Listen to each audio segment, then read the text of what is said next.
Good morning, everybody. As I mentioned last week, today I am going to look at one of the advanced topics of Java. Here today we are going to look at the graphical user interface components of standard Java libraries. Our purpose is not only to look at the graphical user interface components, but I like to show you a nicely written library about anything. This happens to be graphical user interfaces. You will have idea about how the graphical user interfaces are done in Java and both object-oriented programming languages. Also, you will see how one large complicated library is organized and documented. Okay, so let's look at the first example.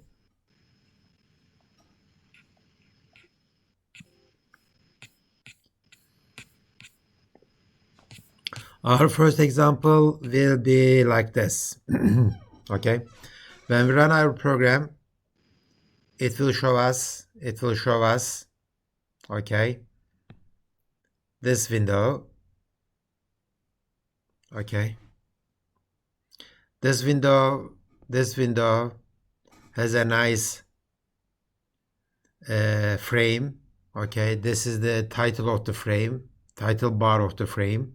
Okay, and this is the close button of the frame.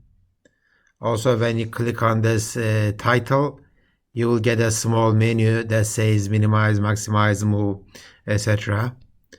When I click on these corners, I get to resize it. Okay, when I click on this edge, I can resize it horizontally and vertically here. Okay, you know the stuff, right? And as the label says enter an integer. Okay, I will enter an integer and it will do its stuff, whatever it is. Okay, it looks like first it's going to ask me enter the first integer. I will enter one integer. Okay, in this case 100, and I click OK. Then it will ask me the second integer. Then it will add them up and it will tell me that the sum is 123. So that's the first example of GUI. Very, very simple stuff. Again, as always, it's a stupid example, but it's very useful to understand what's going on. Okay, so let's go back and talk about the graphical user interfaces. The graphical user interfaces, they were invented very, very early in the history of the computers in 1960s, or before they have invented, you know that, right? Before they have invented the keyboard, okay? Before they have invented the keyboard that we are using, they already have the graphical user interfaces. Sutherland is the name. Sutherland, I think his name is in one of our labs, YouTube.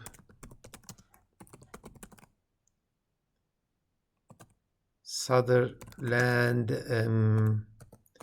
light pen. I think his computer was like that. Yes, he called a sketch pad, and I'm going to show you his computer. I think this is an MIT video.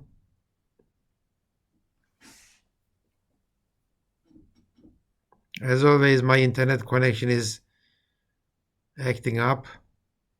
This is the earliest known movie of Sketchpad how to do it, and the reason is and he's telling Sketchpad this movie is from 80s. This guy is talking about the 60s movie, but let me go to the reason is that Sketchpad is not just one of the first graphic systems, but it was. So this video is Alan Kay, and I think he is talking in the 80s. And the system he's talking about is 1960s, 1962. Let me find that sketchpad. Yeah, okay, here it is. Okay, this is the guy, Sutherland.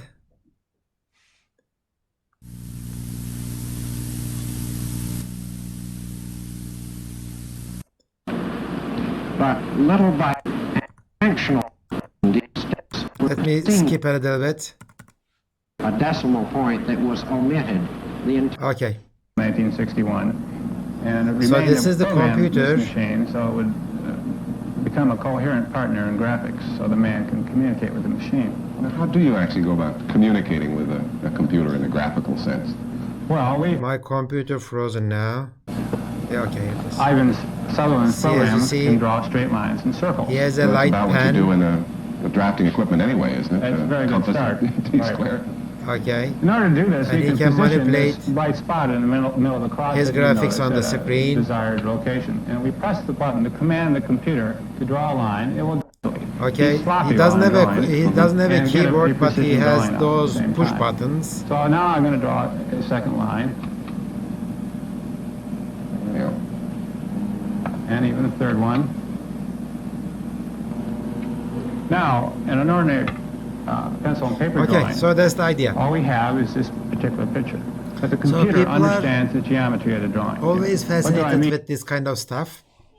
Instead of using dumb terminals or just letters, they like to see this kind of graphical stuff, and they like to communicate with the computers using this graphic stuff. And as soon as they invented computers, as soon as they had this transistor computers, they are fast enough and cheap enough and reliable enough, they started doing that kind of stuff. So at the end of 1960s, there was a very good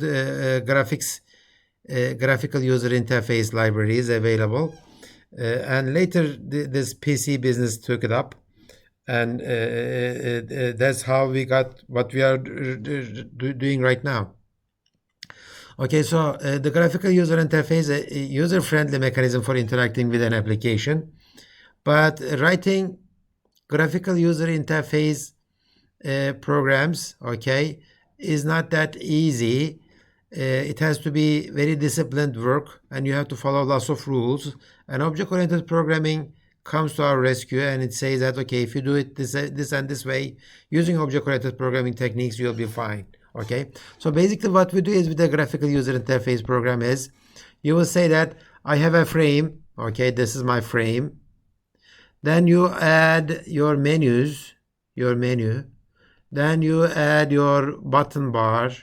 Then you add your combo box. Then you add your scroller bars, okay, and you have your panel, etc. You don't have to add all of them, but you add them one by one. This is how it is done.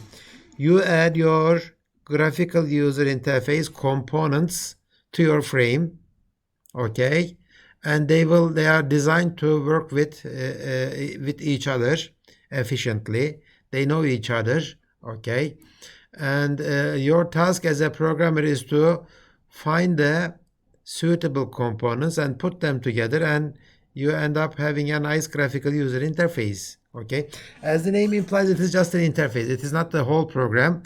Whole program is a different thing. Okay, so your engine of the program is a different thing. Interface is a different thing. So we are going to talk about the interface today. Okay, if for some reason you don't like how the scroll bars work, okay, what you do is you inherit from the scroll bar class and you change its behavior. Okay, if you say that I don't like how this combo box works, okay, I am going to change its behavior. So you inherit from it, and you add your behaviors. You change the behavior of it by overriding the virtual functions methods, whatever they are, and you'll be fine. Okay, so that's the basic idea. That's what we're going to do today. Before that, let's go to the first example, the code for the first example, which was very, very simple. The window that I showed you is called a dialog box. This is a dialog box, okay? It's the simplest form of graphical user interface. So this is what we are going to do. It is just 25 lines of code. Okay, option pane is the name of the class for our dialog box. In this case, everything works fine. We are not going to inherit from a super class. Okay, we are going to use the class itself. So this J option pane has a static method that says show input dialog. As the name implies, okay, it shows a input dialog, and as the explanation text for the dialog, I show this string, enter first integer. Okay, so it says enter first integer. I am expecting first integer to be entered. I get the first integer, but I got it as a string. So this show input dialog returns you a string. And I pop up another input dialog. I say enter second string, enter second integer. I get the second integer as another string. And then this is what I do. I need to convert this first number and second number from strings to integers. Okay. For that I use integer. You remember the integer class, the box integers. Integer class, it has a static member method, parse int. So I parsed my first number from string to integer, and I parse second number from string to integer again, and I add them up, and I need to show them. Option pane has another method, static method. It says show message dialog. Okay, show message dialog. Let's ignore this first parameter for now. The second parameter is the text that you're going to show. Okay, this is the title of the window, and this one says that I am going to show just a plain message. Just a plain message. Okay, so that's it. That's it. When you compile and run this program, okay, first I get this one. Let me make it a little bit smaller so that I see. Okay, line 10 and 11, line 10 and 11 shows me this dialog. Okay, I go there, I click 100 and I hit OK. Okay. See this icon here? It is question mark. So I am asking a question. I am asking a question here. That's why it says show input dialog. Okay, so it's an input dialog. But since it doesn't know what kind of input it is taking, it takes a string. And after I hit the OK, I see the second dialog. Okay. And then I do the third. Efendim?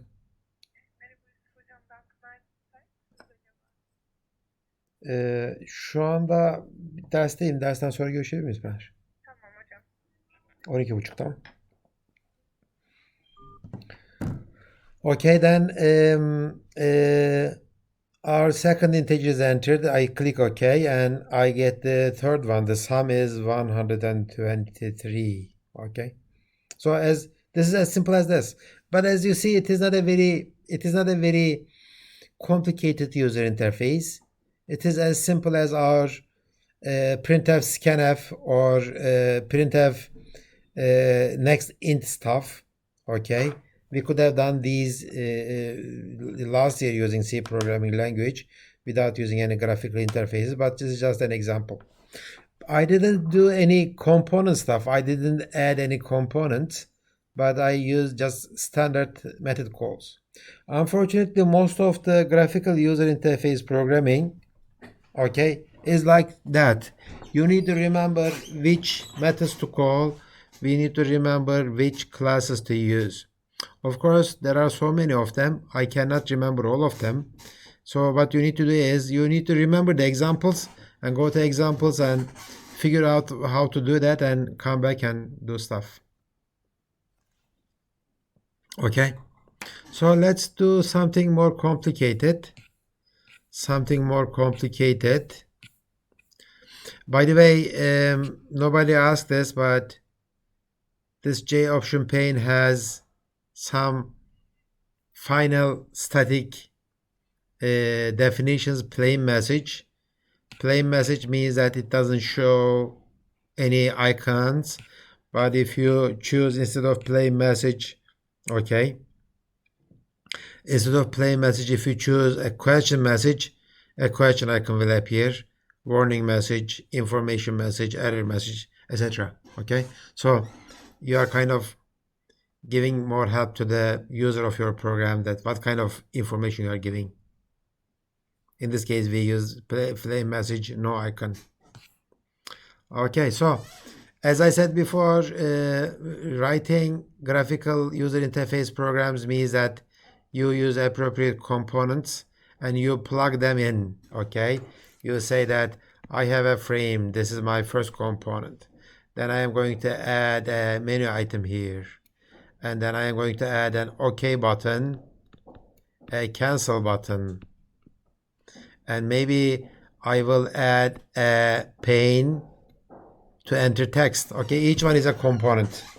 Okay, so let's look at how Java graphical user interface library organizes these components.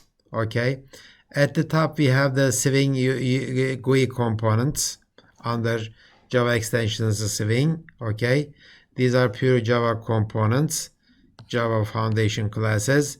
Underneath these there are some components. Jlabel component.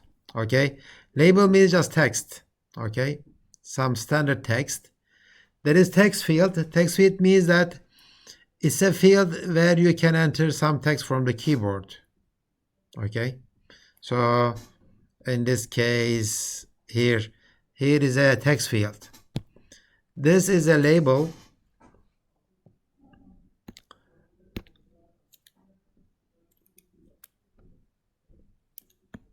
Okay, this one is a label, Jlabel. This one is a text field. These are buttons, J button. Okay, this is an icon. Okay, so let's try to, okay, what else we have? Checkboxes. You know checkboxes, right? You have these kind of boxes. What kind of color do you want? Okay, I want red or blue or green. If I want all of them, then I would check all of them like that. If I only have just two of them, I have something like that. JPanel is the main area where you put your graphics. Okay, I think you may remember it from our last lecture, end of last lecture. Good. Okay, so let's see an example that uses some of these. We are going to use these 1, 2, 3. Jlabel, text field, and J button. And first I am going to show you the program. Okay, this will be our program. This is a label, Jlabel with text, Jlabel with icon, Jlabel with text and button. Okay, Jlabel with icon and text, it is at the bottom. Okay, that will be our first example. Again, very, very stupid example, but it's an example. So in this case, I have only a Jlabel. I don't have the button or I don't have the text field. Okay, this is the program. As you see, I will have two Java files. One of them is labelframe.java. The other one is labeltest.java. Labeltest.java includes our main method. Okay, and it creates an object of this labelframe class that I am writing in the that I write in the other file, and the other file is here. It is labelframe.java. Okay, so labelframe extends Jframe. Remember frames? Frames are like that. Okay, so frame has this nice border around it, and this title. This is the frame. This is the title. Let me show you a simple calculator. Yeah, calculator is a good. Okay, so the frame around it. When I make the frame, okay, it has this title text, hesap makinesi here, and I have these three. I don't want to touch them because they will close my application. I have these. Okay, you see them, right? Okay, I don't want to touch them. Yeah, you see them here. These three buttons, maximization, minimization, and the closing buttons. And I have other stuff like this this resize stuff. Okay, these are all the functions of frame. Okay, inside the frame there are some other stuff going on, but whatever is going on inside the frame is not the functionality of the frame. Okay, all the frame does is gives you this title bar, resizing mechanisms, and these buttons. Okay, when I click this here, can I do anything? Yeah, okay. When I click here, I have this simple menu. Okay, the simple menu does other stuff. Okay, let's close this one. So that's what frame does. So by itself, a frame is not very useful. It's nice, but it's not very useful. I need to add some components to it. Okay, so I am extending the Jframe class. I am extending the Jframe class, and I call my new frame label frame. Inside my label frame, I have three label objects as my private fields. Okay, label 1, label 2, and label 3. Constructor. Okay, constructor. The name is the same as the class. The constructor says that first, let's call the superclasses constructor, Jframes constructor, with this text, testing Jlabel. So this super classes constructor takes the string. It is the string for the title bar. So in the title bar, it will write testing Jlabel. Okay. And then line 20. Line 20 says that, okay, I will add some components to this frame. Okay. Lay them out. Layout is something like that. Lay them out using flow layout. Sorry, I need to take this. Efendim. Buyurun. Evet, 204 numaralı.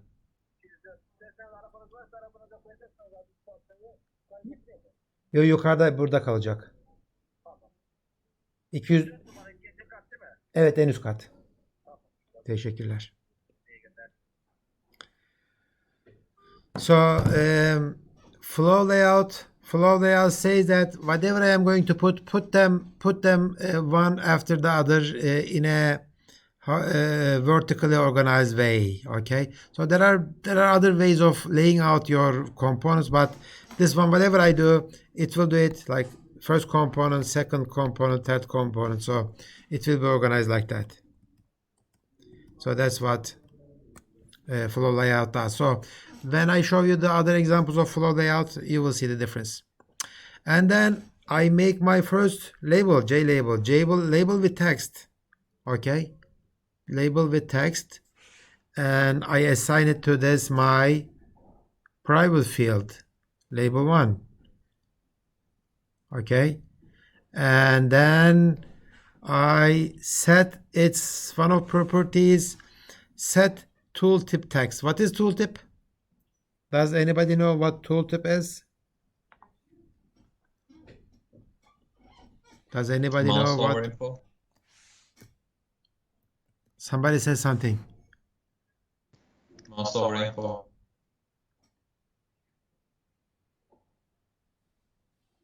Emirhan, repeat it again. When you hover over something, it shows information about it. That's tooltip. Yeah. For example, if I do this, this is not exactly tooltip, but let me open up a browser window. Okay. When I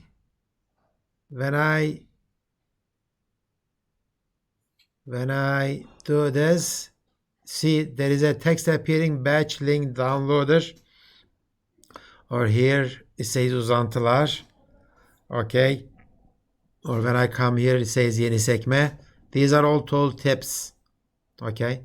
So I am setting the tooltip of this label, which says okay, this is my label with text, label with text. Aleykümselam. Öyle bırakabiliriz. Bir şey imzalayacak mıyım? Yok abi. Tamam. Hadi işler. Okay, so label with text will appear there, but if I move my mouse on this text, this is label 1 will appear. Okay, and then I add, this is the process of adding your component to the frame. Okay, whose method is add? Line 25. Whose method is add? Add is a method, right? Whose method is it? Jframe? Exactly, Jframe. Let's go to the Java, Oracle, Jframe documentation. And I don't want to scare you here, but hold on to your seats and to see what kind of complicated class Jframe is actually. And Jframe defines a number of methods. So the number of methods it defines is not much, maybe 15, 20 of them. But with the inheritance, these are the methods that it inherits from other classes. Okay, Jframe's hierarchy is like this. Jframe is a frame, who is a window, who is a container, who is a component, who is an object. Okay, and with all the inheritance mechanisms, Jframe has all these methods defined for it. Okay, more than 100. Okay, and at the top, of course, we have the object class. Okay, let's see where the add comes from. Frame, where is add? Okay, add is here, so there are many overloads of add. Let's look at this add. So it looks like add is not a direct method of Jframe, but it's a method that it inherited from somebody else. Okay, so it is here. Does it throw anything? Yeah. If the component that you provide is a null, then it throws null pointer exception. Okay, so I add this Jlabel. So it looks like Jlabel is a Jlabel, but I added as a component. Remember, it needs a component. So it means that Jlabel extends a component class. Okay, so Jframe is a component too, so you can add Jframe to some other frames. But Jlabel and Jframe come from the same superclass. Okay, so I added this. Now I can continue to add more components to my frame. Let's go to the second one. So there is an icon. Okay, icon bug. Icon class. This is a reference. This is how you load an icon from a GIF file, picture file. Okay, this is how you load it. So image icon. It looks like image icon is a class again. Get class. Remember get class. Where does get class come from? Where does get class come from? Image icon? No. Well, it looks like it's like a global method. Do you remember where does getClass come from? GetClass is a method of object class, right? Remember the object class? Okay. So let me go back here. Remember the Jframe method, Jframe class. Jframe class has these methods, and these come from the object class, and one of them is getClass. So in fact, in Java, you may call these methods as global methods, right? Because they are all valid. They are all valid for all the objects. So it doesn't matter where you are. You have to be in a class, right? If you are in a class, because there are no global methods in Java, you have to be a part of a class. And if you are the part of the class, then if you are the part of the class, then these methods should be valid. So you can call getClass everywhere you like. It calls the getClass, and getClass has a get resource, and I am not going to go into the details of this, okay? And then you get the icon bug. I am adding a new Jlabel. This time I am using a different constructor. This is the text of the label. This is the icon of the label, and this one says that I want left justification.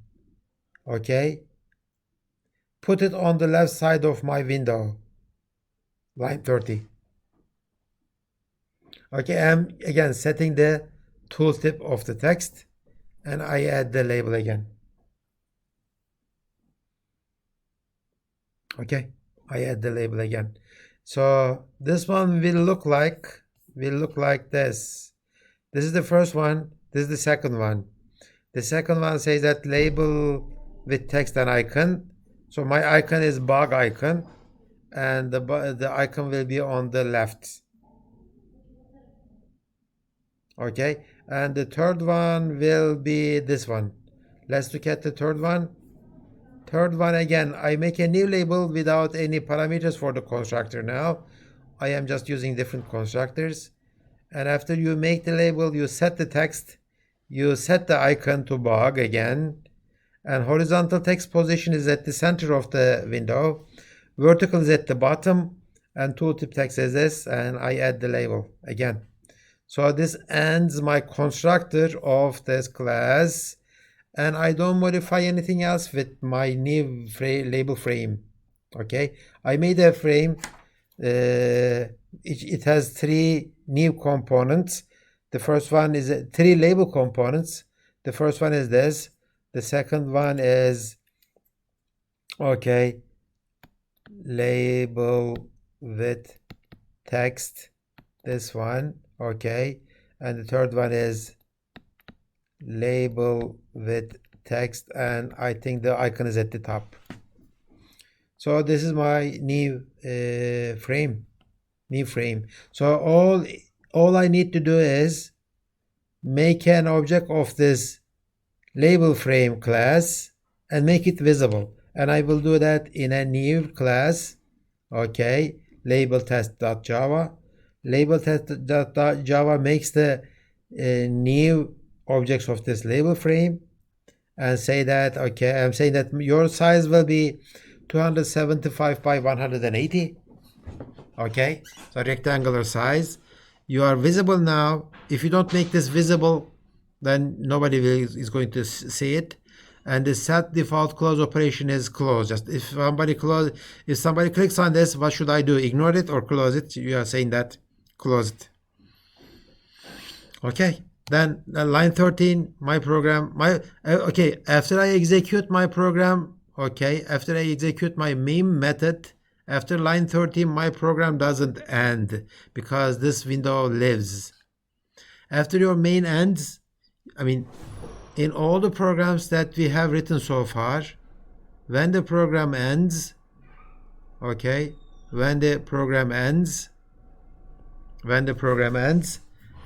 main ends, the program ends, right? Now it is not happening that way. When the main method ends, when the main method ends, your program doesn't end because your window still is displayed.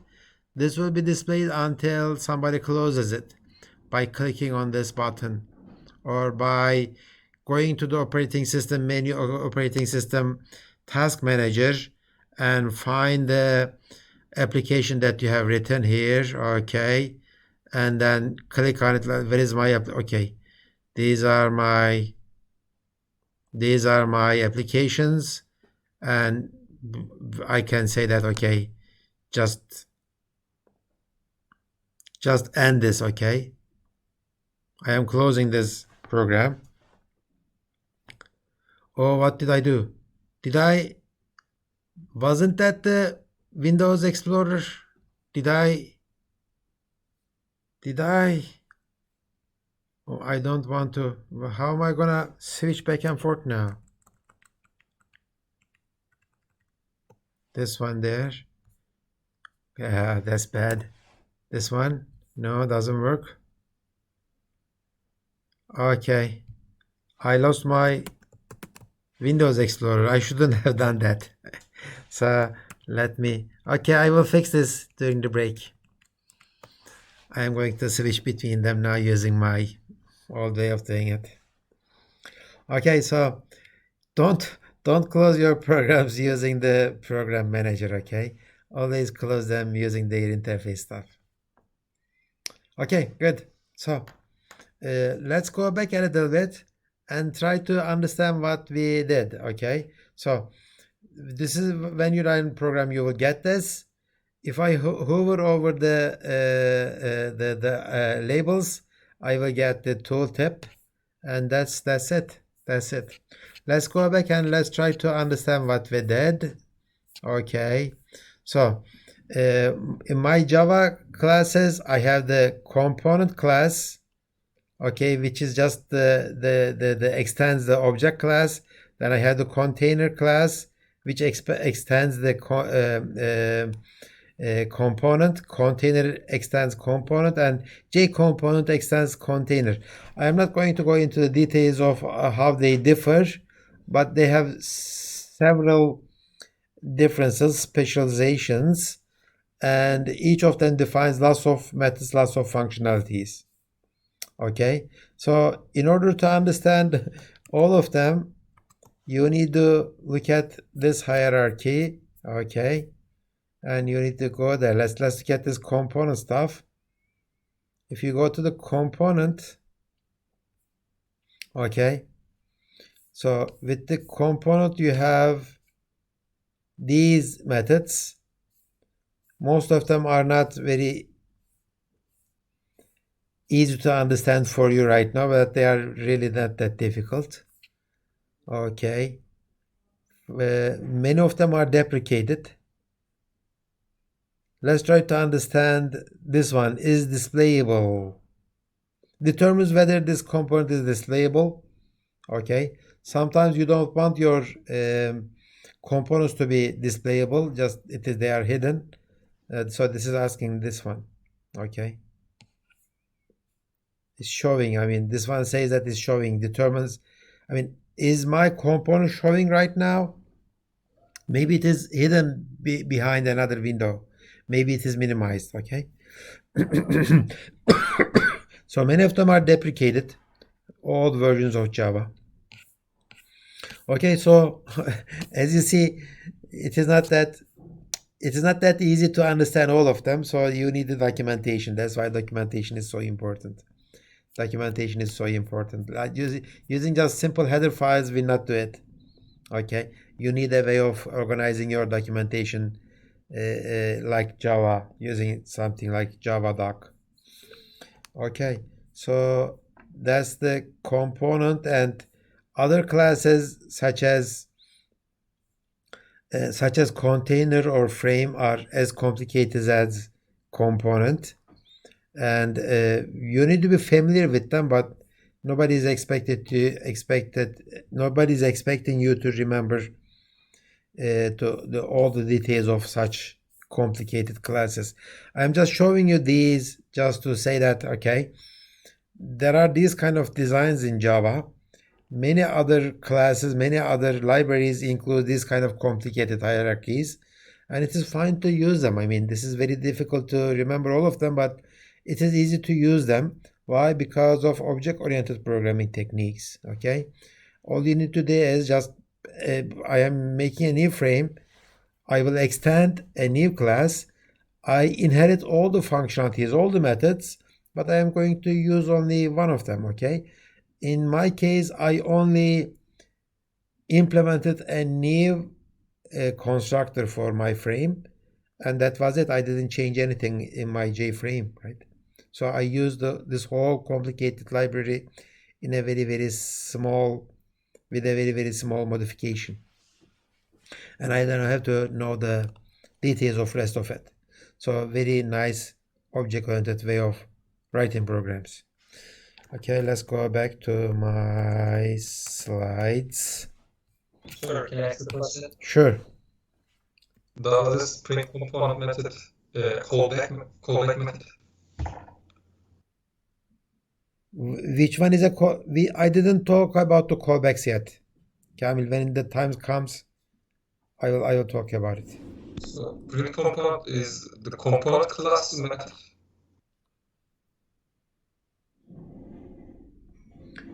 Ask it again. Is print component method inside the component class? Where did you see print component? In the first example, we draw the X lines. We will see examples of it. Okay. Okay. I didn't go into that because I cannot answer your question without talking about the event processing. Okay, this is the hierarchy, and what we did was we added subclasses of J component to our frames. That's what we did. Okay, all the components we have in Java, the ones that we are gonna use, okay, they all pluggable. Okay, they have look and feel visualizations. What do I mean by look and feel? By look and feel, I mean when you look at the appearance of the component, you understand what it is. Okay, it looks like a button. I can push it. It looks like a menu item. I can put it down. Okay, it looks like a scroll bar. I can scroll it. Okay, so that's look and feel customization. They all have shortcut keys. Okay, they all have event handling capabilities. We will see this later. Okay, tooltips, support for localization, etc. What is localization? Does anybody know what localization is?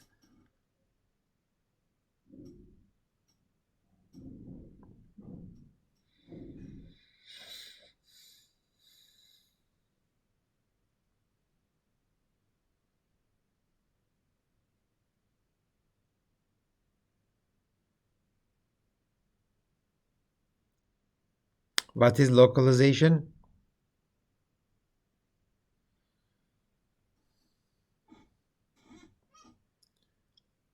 Is it for location?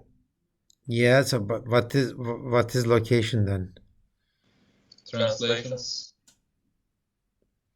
Translations, yeah. I mean, localization is suppose let's go to what happened to my I cannot go there. Remember my calculator? It was in Turkish, right?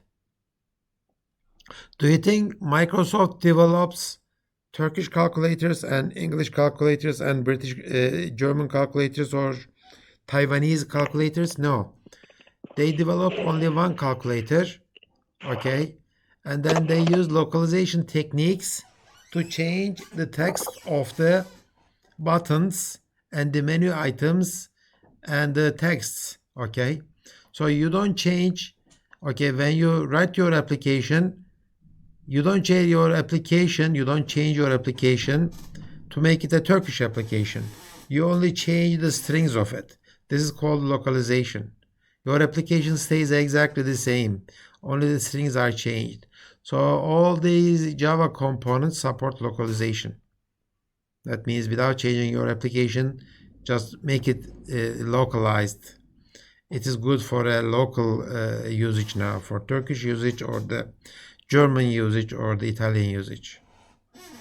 Language doesn't matter. Okay, I talk about the Jframe and label, and that's it. We talk about the layout, and I think we have a few methods: set tooltip text, add class of container. Let's go to this add again. I like to talk about add a little bit more. I talked about the add, but as you see, remember what did the method add take as the parameter? It takes what? Do you remember? The method add takes as a parameter component, right? It takes a component, and Jlabel is a component. There are hundreds of components like Jlabel. They all extend from the same superclass component. So this add method, okay, using the is a relationship, it can take any of those objects. Okay, it's a very nice solution. You can, as long as you extend the class component, I can add you to my frame. Okay, and by being a J component, all those component objects has to obey the being component rules. Okay, so that's a very good application of object-oriented rules, and that makes my life a lot easier. I don't have to think about, can I add this to my frame? If I cannot add it, then this will not compile line 25. Okay, if I have a proper component, then that means that I extend the class J component. So these are all automatically satisfied. I could have done the same thing in C, but the compiler wouldn't help me. And if I have a problem, I would be alone. I have to solve that problem myself. But in this case, compiler is going to solve lots of problems. I cannot go wrong. Okay, good. So let's move on. Let's look at some other examples. We looked at this Jlabel stuff. Remember swing constants? Swing constants was an interface, and in that interface we had only public static final definitions. Okay, some of them were like that. Okay, other Jframe methods, we talked about them. Okay, let's talk about this event-driven programs, graphical user interfaces. When I look at this interface here, this is Chrome, a nicely written graphical user interface. But when I interact with this program, there is no fixed order of interaction, right? I can, at any minute, I can scroll my window like that. I can make it larger, smaller. I can use the scroller bar on the left and right like that, okay? I can click on one of these buttons, okay? I can interact with this, interact this upper part of the program. What do you call these? These are new tabs, okay? I have new tabs. I can delete them, or I can type some stuff here. There are many things that I can do at a given time, but I am not forced to follow any fixed order steps like I did with my regular C, C++ Java programs. In my Java programs, what was the order? It was the order of execution. First enter me an integer, another integer, then I will do that, and I will first give me the board size, now give me your move, then I will give you my move, then your move, and etc., right? So everything was fixed. How am I going to deal with this kind of complexity of the graphical user interfaces? I don't know what's going to happen next. That's why I cannot say move the mouse. I will get the mouse position. hit the OK button. No, I cannot do that. Okay, so they have invented this method of event-driven programming. What you do is this. Okay, there is a loop in the program.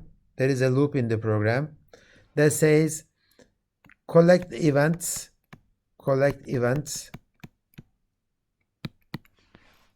What are the events? Events are mouse events, keyboard events. What else? Mouse events, keyboard events, pad events, touch screen events. Okay, so I collect all the events and dispatch events. What is dispatching? Dispatching is this. You get the event, for example, this is my mouse. Okay, I right click at this point. Nothing happened. I right click at this point. See that 39 is highlighted. Okay, somebody handled that event. So the collect event says that somebody has clicked the mouse right button on that 39. Who is going to handle it? I am dispatching it. So my program draw board is supposed to handle it. Okay, so this collection of events, after the collection of events are dispatched, and I continue this loop until my program ends. This is how event-based programming works. So in this case, if I have this, okay, there are many events can happen. For example, if I want a new tab, I click on this one, an event happened and somebody is going to handle it. If I right click here and if I choose one of them, again, somebody has handled that event. So any event can happen at any given time, but there is always somebody to handle that event. Okay, so graphical user interface programming does this. It says that, okay, this is my frame, and this is my button, OK button. This is my cancel button. If somebody, when I add this OK button here, I say that if somebody presses this OK button, okay, this is my event handler. I will give a method named event handler to the frame, saying that if an event happens related to my OK button, this event handler will be called automatically and it will handle the event. So I am not going to call my event handler myself. I will provide it, and the system, the graphical user interface management system, is going to call them. Okay, I will never call them. So that's the basic idea of graphical user interfaces. You add your buttons, you add your components, also you provide event handlers. Those event handlers are automatically called whenever they are needed. What is the event? A mouse click. Did I provide a event handler for mouse click? Yes. Okay, it will be called. What is the event? A keyboard entry. Did I provide a event handler for the keyboard entry? Yes. Okay, then call it. That's how it is done. So let's see an example. Do I have time for the example? Let me show you the example output. After the break, I will show you how we are doing it. So this is our new Jframe now. I will add 1, 2, 3, 4 components. They are all text fields. Okay. They are all text fields. This is an empty text field. This is a text field with a pre-entered text. Okay. This is a text field, but you cannot modify it. This is a text field which is called password field. There is a text in it, but you don't see it. It is all stars. Okay, so I will write a event handler that will run whenever somebody enters a text in one of these text fields. Okay, good. So I think if somebody has written hello here, as soon as you press enter, this will show up. This message dialog will show up. It will say that text field 1 said hello. Okay, we will do this after the break. Okay, 10 minutes of break. Let's be here around 11:36.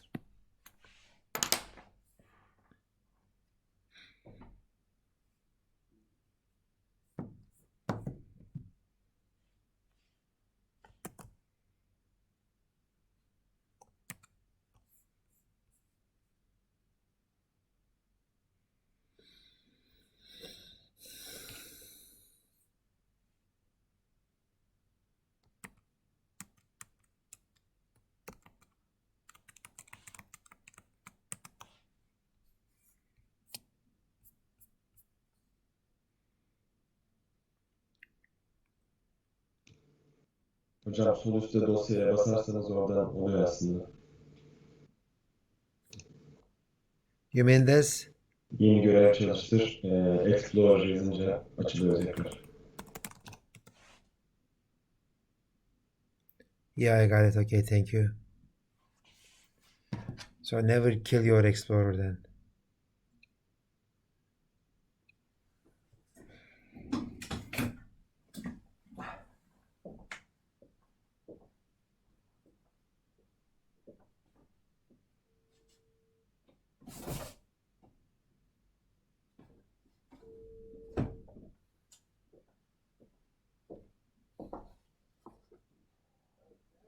Efendim?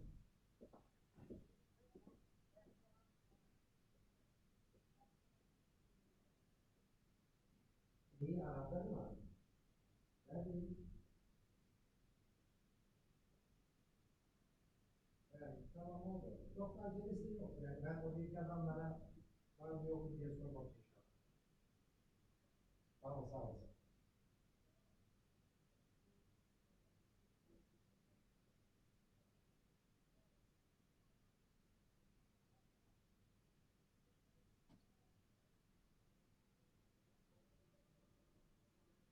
Evet, tamam.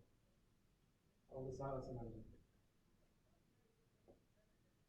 Oldu, sağ olasın.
Ne yapalım hocam ya?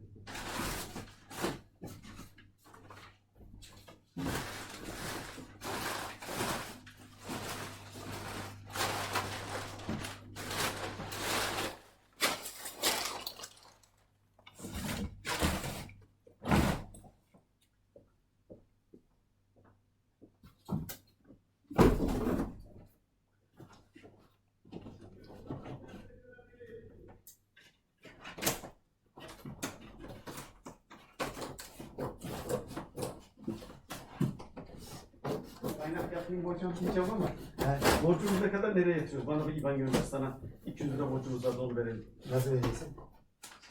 IBAN'da göndereceğim. Nasıl, sen kendi cebinden mi vereceksin? Evet. Nereden verecektin başka? Cebinden var mı? Bir yerlerden bulalım. Hocam şimdi başka bir... Sonra laboratuvar aldım, her şeyde TÜBA biraz para kesiyor. 200 lira onu yatırıyor, bu klasik.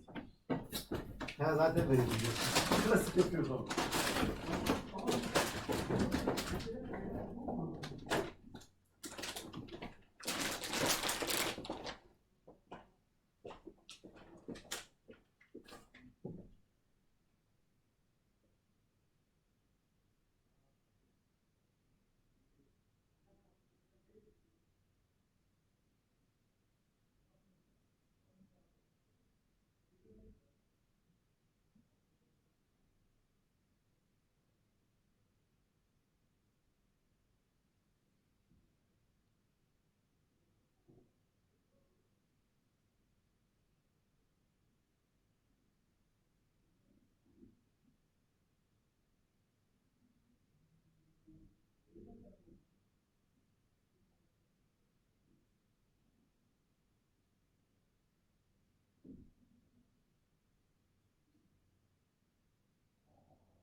Okay.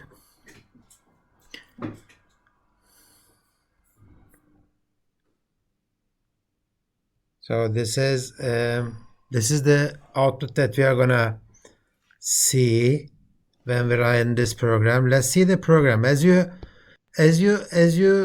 might have expected, we are going to make our new frame. We are going to add 4 text fields. Now we are going to specify the event handler. We are going to tell the system that if an event handles a graphical user interface event happens, this is the method that you are going to call. Okay, so again, 2-part program. The first part is text field frame.java. The second one is the one that holds the main method, text field test.java. Okay, and this one, as you see, makes a new object of this text field frame class, and it is almost the same as before. Okay, we didn't change much. So I make a new object and make it visible. So let's look at this text field frame. Question? Somebody has a question? No? Okay. So it looks like I have 1, 2, 3 text fields and 1 password field. A password field is a text field actually. It just extends from it. Java password field, J password field. Yeah, here it is. If you look at it, we are gonna see in the hierarchy that password field is a text field actually here. Password field is a text field which is a text component, and it's a component. Remember that add method of Jframe, it expects you to give a component, and this is a component. Good. Okay. So text field frame extends from frame, Jframe, and I just call the superclasses constructor, and layout is the same. Let's make our first text field. Okay, this one is a constructor that takes an integer. This integer is 10, so it is the width of the text field, and I just add it. That's it. That's the first thing. Remember, we are going to do things. we are going to add our component. Also, we are going to tell the system that if something happens with my component, this is the method to handle it. We didn't do the second part yet, so we didn't register our event handler yet. Second one is a text field. Okay, this time it is not 10. Okay, it is enter text here, so it is pre-filled text field. It is already entered, there is already an entered text, and I added it. The third one is a text field again, but this time I set its editable field to false. Okay, editable field to false, so nobody can edit it. So you will see it as like this. So it is darkened out. There is some text in it, but it is not editable. Sometimes you may want this. Sometimes, depending on the context, sometimes you may disable your edit feature of your text field. Okay. And the fourth one is the final one is the password field, which is a text field actually, and its text is hidden text, and I add it. Remember, when I show this, it will not be shown as hidden text, it will be shown as star star star star star, something like that. Okay, and then line 41, I need to add my action listener. Action listener adds the event handler for these components. I have 4 components. Okay, text field 1, 2, 3, and the password field, 4 components, and each one has an action listener. Action listener is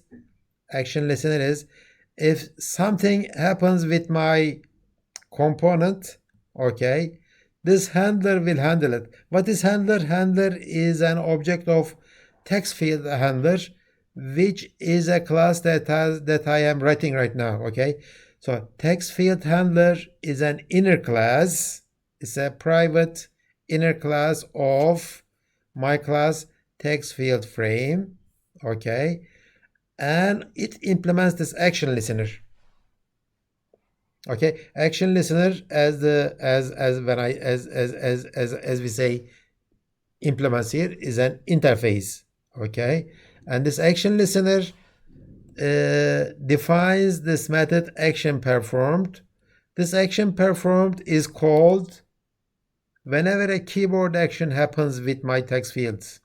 Okay, so if somebody comes here, types a string and hits enter, okay, types a string and hit enter, okay, the action performed method of my handler here, text field 1, will be called with this event, action event.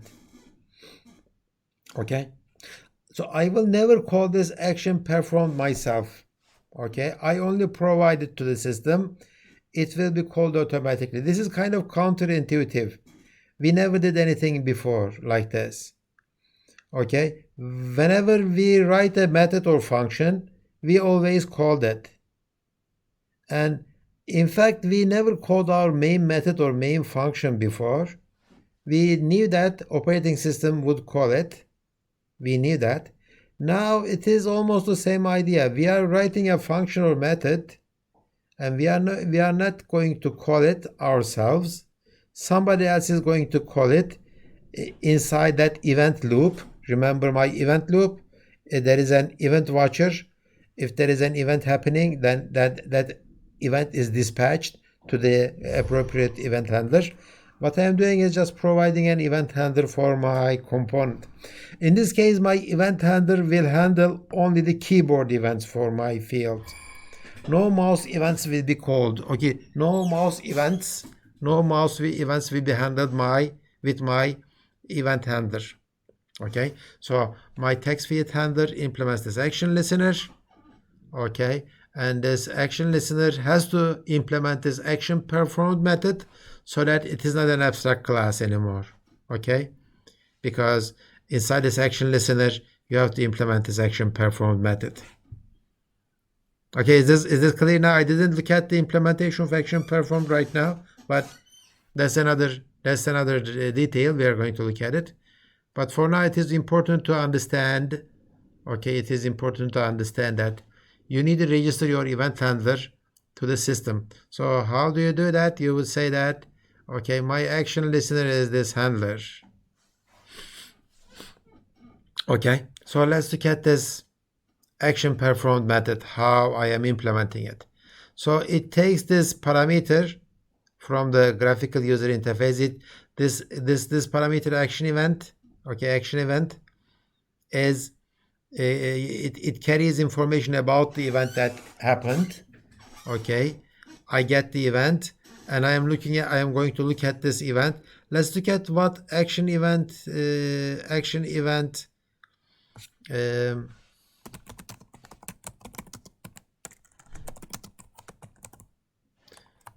class defines. Okay, action event is an OW abstract window toolkit event object. What does it have in it? These are the static stuff. Let's look at the methods. Get action command. Okay, get when and parameter string. Get returns the command string associated with this action. So what caused it? What else? Get source, set source. Where is consume to string? There is a method called get source. Get source is the source of the event. Who caused this event? What component caused it? So when I know the source of the event, I know which component of mine has caused it. Okay, so I'm going to use that one. String empty. Okay, I am saying that if the event source is text field 1, my text field 1, where is text field 1? Text field 1 is here. It is the private field of my text field frame. Inside this class, inner class text field handler, okay, of course I can access to the private fields of my outer class. Okay, private field of my outer class. If my source is same as the text field 1, then I will make the string like this: text field 1 event get action command. Get action command in this case,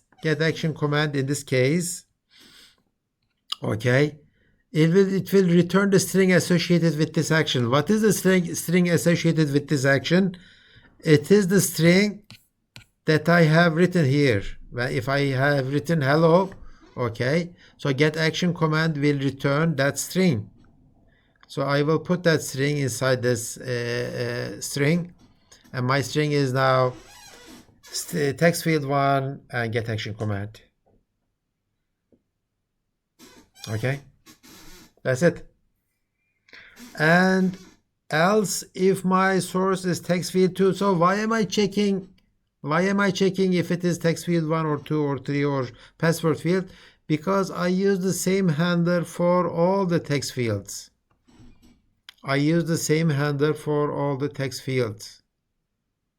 That's what I did. That's why I need to find the source of the event. Okay, for 4 different events, this method will be called of this object handler. That's why I need to find the source of it. If the source is the text field 1, then I will say text field 1, and this is the action command. If the source is this, then it is the action command. Okay. And if the even source is password field, then I will say password field get. It is not get action command anymore, get password. It is more specialized. Then after I am done, I will show option pane, show message dialog, like I did before, and I'm showing the string. And that's it. Line 85, 81, and I'm done. So this class is slightly more complicated. With this class, okay, with this Jframe class, okay, its name is text field frame. I implemented the constructor. Also, I have implemented an inner class, private inner class, that implements action listener interface.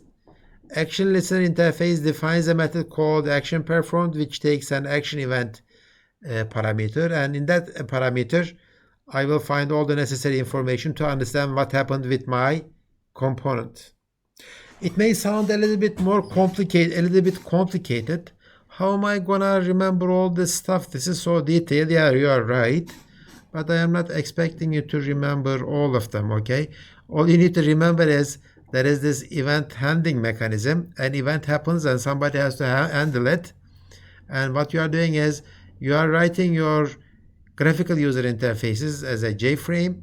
Okay, you are adding components to it. For each component you register your event handler. Okay, your actions, your events could be keyboard events, mouse events, scroll events, shortcut events, etc. Okay, so last lecture we have written something like that too. Let me go to, if I can find it, let me go to the, yeah, okay, I guess it was this one. Remember this simple code that I have written? A simple frame with a cross in it. Okay, so that was my draw panel. I extended JPanel, which is a component, and I have implemented this I have overridden this paint component method. This paint component method takes a graphics object. It calls the supers paint component, and it draws whatever it needs. So I have never called this paint component, so he's going to call paint component. Paint component will be called by the graphical user interface management system. Okay, automatically whenever my window needs to be painted, whenever appropriate event happens. What are those events? Maybe a screen refresh event, hide event, appear event, etc. There are those kind of events too. So we have written a method like this before. We did not realize it, but it is part of the event handling stuff. Okay, let's go back to our GUI slides again. Okay, any questions about event handling? Yeah, this is the idea. I collect events and I dispatch events. The whole Windows operating system works like that. Okay, whenever I do something, okay, whenever I click something, for example, I move here, when I click on this button, an event is created. Operating system takes this event and says that who is going to handle this event? Chrome says that I am going to handle it. Okay, within the Chrome, who is going to handle it? The Jframe says that, okay, I'm going to handle it because that's my button. Okay, when I do that, that's what happens. When I click here, who is going to handle this event? No application says that I am going to handle it. Operating system Explorer says that, okay, that's my desktop, I am going to handle it. Okay, that's the idea. Any questions about event handling?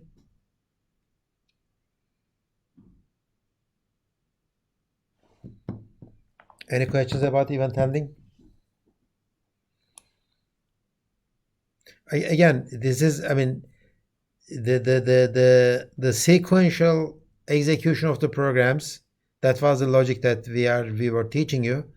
This is kind of different. Of course, the same thing is happening. I mean, your CPU is executing everything in sequence, but the way you program your graphical user interface is a little bit different.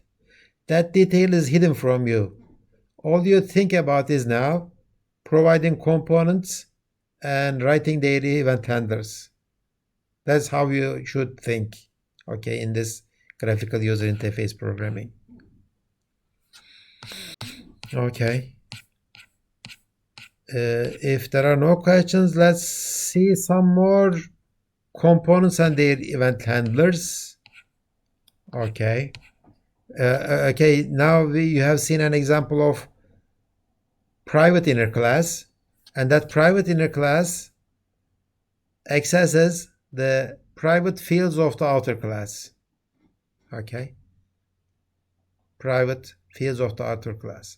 Usually we prefer this kind of stuff a lot in object-oriented programming languages. Why? Because nobody outside of this class,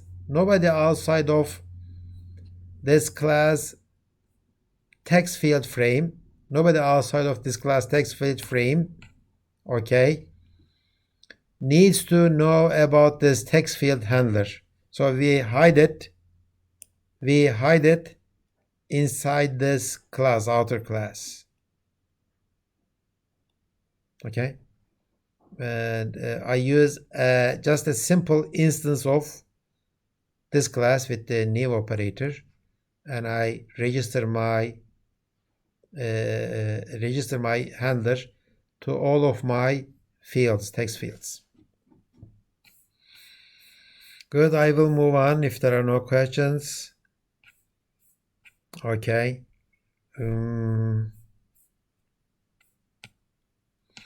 We talked about the event source. Where is your source? Is your source same as text field 1? Then I'm going to get your action command. Okay, event types. There are many event types. Okay, this is the event hierarchy of Java. Event object, AWT event. There are action events. Action event is the one that we have used now for the keyboard actions. Adjustment events, okay, like the resizing, etc. Item event is used for selecting an item from a combo box, something like that. Okay, when I click here and let's say, when I say, yeah, okay, see, if I select one of these, okay,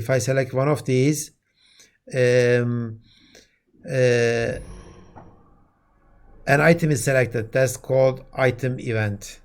Okay, and then I have the text event. It is about using the keyboard on some of the components.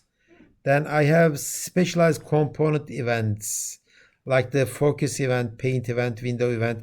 We are going to see some examples of it. Okay, some examples of it. So far we have looked at this action event. So these are all event types, and there are event handlers for each of them. For example, these are the event handler types. Window listener. So what I did is action listener. That's what we did. We have written an action listener. Action listener defines a method, and I have to implement it. And each of them is a specialized action handler. If you are implementing it, then you have to implement the appropriate methods for them.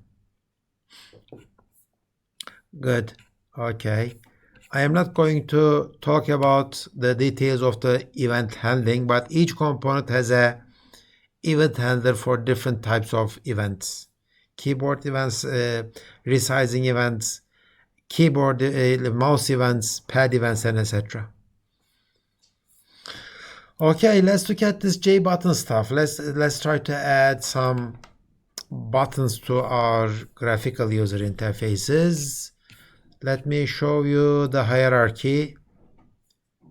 Component abstract button, as the name implies, there are no objects of this class, but I use the superclass for JButton and the toggle button.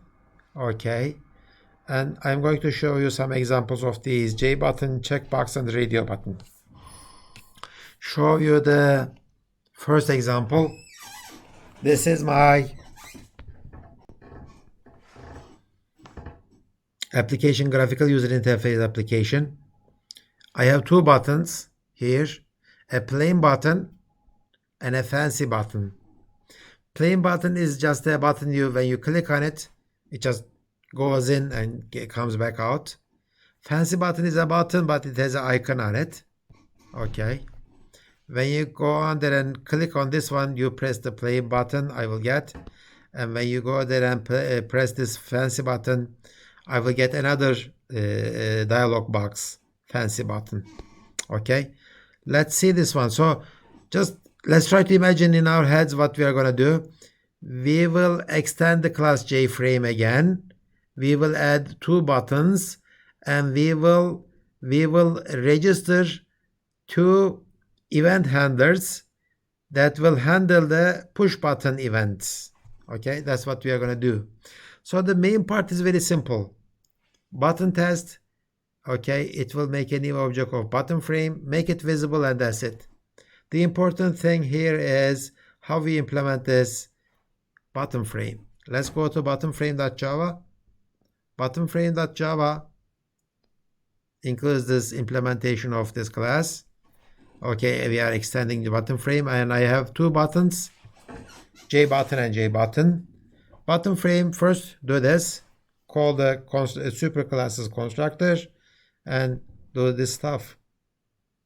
Okay, JButton here. The first one is a plain button. I add the plain button, just the button, and on it says plain button. And the second button is the fancy button, and I am going to first load the bug 1 and bug 2 icons. Okay, so the first icon will be the icon on the button itself, and the second one is a rollover icon. If I move mouse over that button, I am changing my icon from bug 1 to bug 2. That's what's happening. Okay, and then I make a handler, which is a button handler. I add as an action listener to these 2 buttons, like that one. Again, button handler is an action listener. Okay, this action listener has to do this action performed. In this case, it is very simple. It takes the action. It says that I am going to show you a message dialog. Inside this message dialog, I will show you this action command string. Okay, that's it. 48 lines of code for this class. Again, I have written a class that Jframe class that has 2 components, and for each of those components I have this button handler to handle all the action events of that button.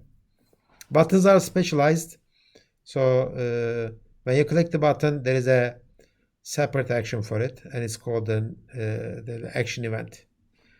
Okay, so each class defines their own events. Each class defines their own event handling stuff. Most of them are common, but you wouldn't know what is what without looking at the documentation. Okay, any questions? Kamil, did I answer your question now? Yes, sir. What was your question? Ask me again. I was asking about the paint components. We never call this method. Is it called automatically? Yeah. As we said, okay, we will never call explicitly action performed. Okay, that's what we will never call it, but we are writing it.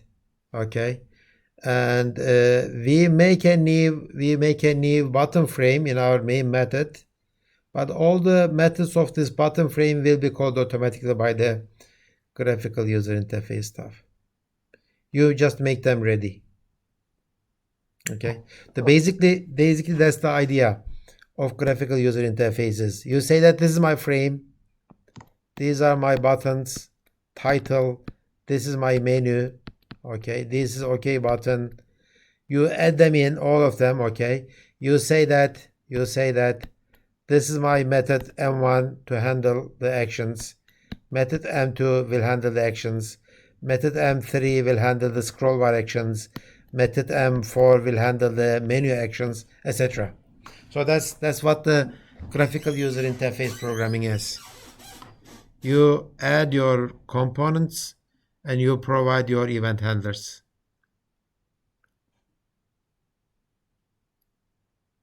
Okay, let's do something similar. Let's do something similar with the other types of buttons. What are the other types of buttons? State buttons, checkboxes. Okay, yeah, let's do this one. This will be okay. How many components are there in this graphical user interface application? How many components do you think I will add to my Jframe? 3. 3. One of them is the text field. This one is the text field. This one is a checkbox button, another checkbox button. And you have guessed, right? If I click on this bold, my style of the text inside my text field will change from normal to bold. And when I click on italic, this will be italic. And if I click both of them, it will be bold italic. Okay, so what am I going to do is I will add these 3 components, and I will provide event handlers for these 2 buttons, so that if somebody clicks on them, I will change the property of this text field. Okay, that's what I'm going to do. Okay, let's see the example. Again, the main is not interesting. It is almost the same. So far, all of our main methods are exactly the same, other than this new name. Okay, checkbox frame. So I am making a new frame, and I'm setting it visible. Let's see the implementation of this class. Checkbox frame. And in my checkbox frame, as you may have guessed, I have 1 text field and 2 J checkboxes. They are not J buttons, J checkboxes. J checkboxes are J buttons actually. Let's see their Java Oracle J check box. Okay, I like to see its hierarchy. Well, actually, we had the hierarchy, right? So this is an abstract button. No, it doesn't come from the button. Let's go to the hierarchy. 76. Yeah. Where is the hierarchy? Okay, here it is. So J button and J checkbox, they come from the same superclass, abstract button. Okay, both of them are toggle buttons. They are either on and off. Okay. They are not push buttons. They are toggle buttons. So let's go to 76. Okay, let's look at the implementation of this class again. Checkbox frame, constructor.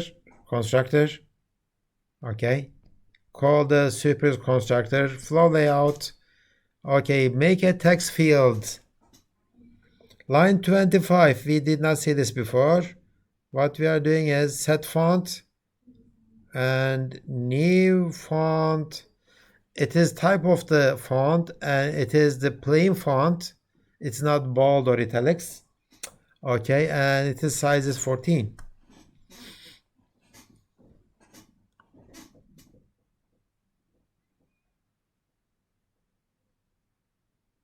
And I add this text field.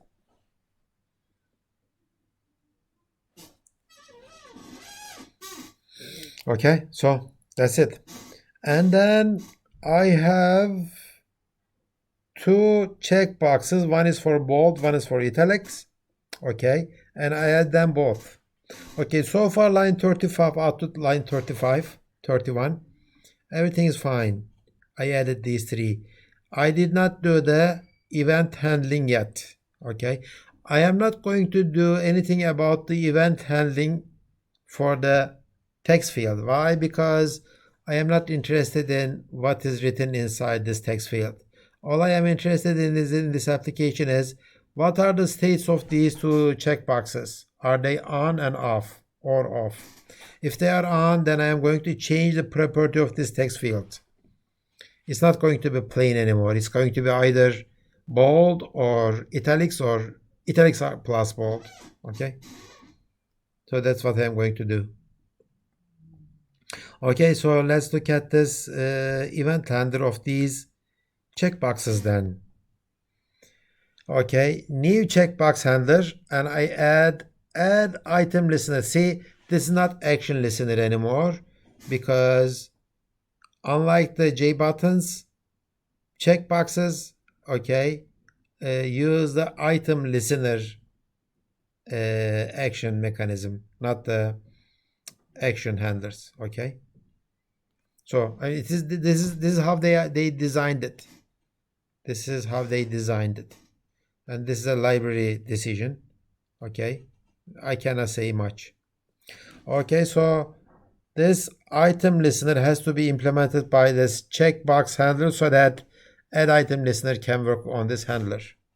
So add item listener, we did not look at the documentation of this method, but it must be taking this item listener interface objects.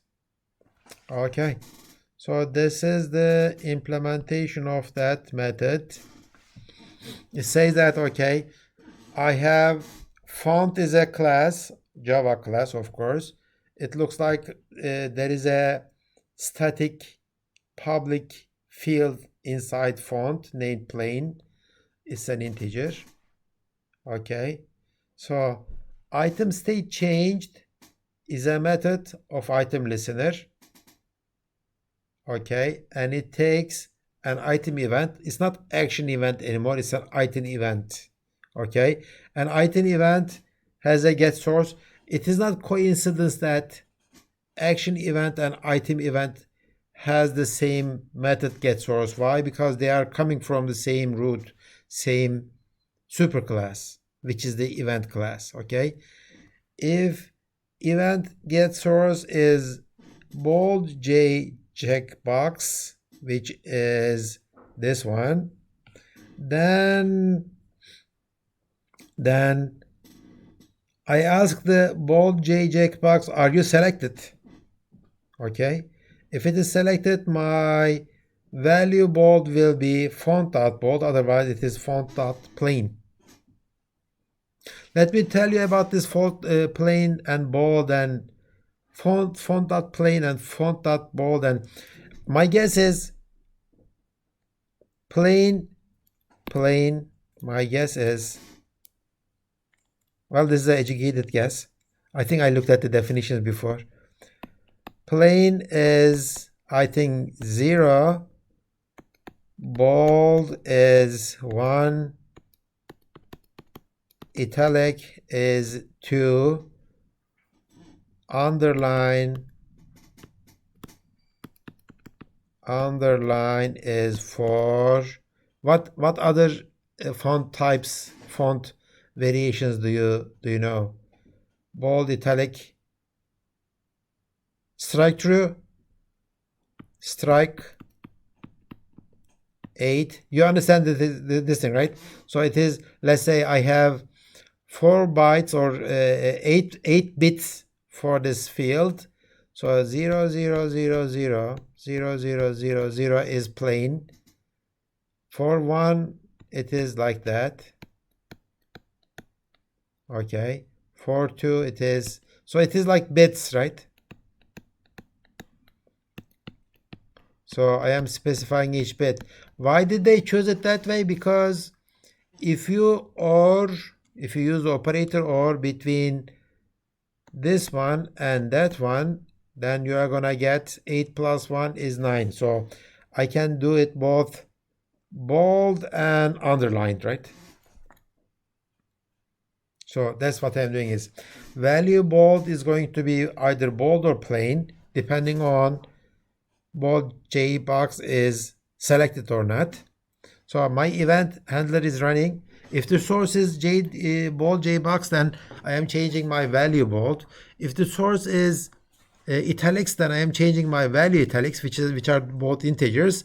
And then I set the text field I set the font properties of the text field to value bold plus value italic. If it is 0 plus 0, then that means that this is plain. It is 0 plus 1, that means that it is italic. or maybe just opposite. 1, 0, it means it is bold. It is 0, 1, then that means italic. It is, if it is 1 plus 1, then that means that it is both italic and bold. So these are just simple bit field manipulation stuff. Even though in Java we don't have the bits, we use these ideas still. Of course, these are not CPU bits. These are virtual machine bits or simulated bits maybe. Okay. Any questions? Yeah, I have a question. Sure. In this if statements, when we check the italic J checkbox, we say there's a ternary operator. Why do we need any ternary operator since we just click the checkbox and we just gonna handle this and get the value of italic? Why do we need ternary? I need to assign either this one or that one. Okay, we can only assign font of italic in this case. Well, how about plain too? I mean, if it is not italic, then I have to assign plain. Well, I gave this only as an example. I don't know if plain is 0 or not. Okay, it might be a 3rd bit or 5th bit, I don't know. I mean, depending on if italic is selected or not, my value italic is going to be either this one or that one. Okay, so if I understand correctly, if italic checkbox is already ticked, yeah, and if we click it again, yeah, we're gonna untick it, and this time we're gonna choose the font that plain. Yes. Okay. Okay. You could, of course, you could do that, because if this is the case, if I come here and click it then again, so italic will be turned off, and this should not be italic anymore. It should be only bold. Okay.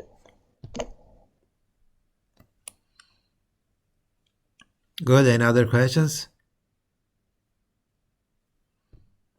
Any other questions?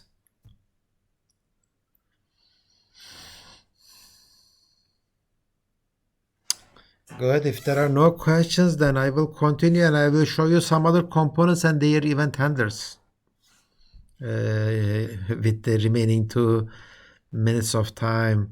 Radio, but what is the difference between checkboxes and the radio buttons? What are the differences between checkboxes and the radio buttons?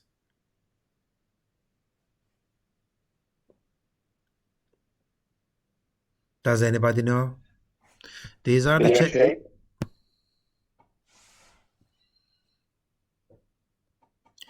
I did not get that. Who said something? Hussein. Their shape, I guess. Their shape? No. Well, their shapes are different, but their shapes are different for some reason. Yeah. Radio buttons are like this. Yeah, the checkboxes are like that. With the radio buttons, only one of them can be on. If this is selected like that, okay, if I am selecting this one has to be off. Okay. If I am selecting this one has to be off. With the checkboxes, all of them can be on or off. Okay. This is possible, this is possible, and this is possible. With the radio buttons, only one of them has to be on at the same time. That's the difference. Okay. So that's the difference. And this, I'm not going to talk about it. Okay, good. So exactly the same example. This time I have 4 radio buttons. Since I cannot make 2 of them at the same time true, there are 4 combinations, right? Plain, bold, italic, bold, plus italic. So I added a new radio button for each of the possibilities. Good. Okay. So let me continue and let me show you what I'm going to show you next. I don't have time, but this time I'm going to do this combo box. When I pull it down and when I select one of them, okay, my icon will change, its color will change until I show it. Item selection stuff is going to happen. But it looks like I'm out of time. Tomorrow morning I will continue with this one and finish up the GUI chapter. And I have assigned 6 homeworks. Homework number 7 will be assigned, but it will be about graphical user interfaces, but it will be optional. Okay, so you are free to do it, but if you do and submit this homework, it will be counted as one of your homeworks if you missed any of your homeworks. So that's a good opportunity for you to make it up. Or if you have submitted all of your homeworks, that will be extra great for you. That will be nice. Okay, so homework number 7 will be about Java, and it will be about graphical user interfaces, and in fact it will be your hex game implemented using the graphical user interfaces in Java. Okay, so that's it for today. I will see you tomorrow morning. 38 people, 40 people, 45 people already out of 120. Not bad. Okay, yeah, not bad. Will we have all big lessons, sir, this week? Yeah, tomorrow is the last lecture. Okay, thank you, sir. Thank you.